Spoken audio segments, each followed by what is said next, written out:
Don Pedro el llanero va llegando a los 70 y tiene una chacha más bonita que una flor.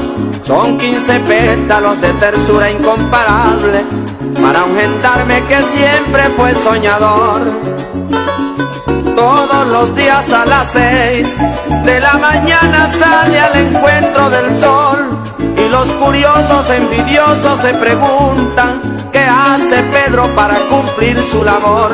Es distinto a los demás y un algo conservador.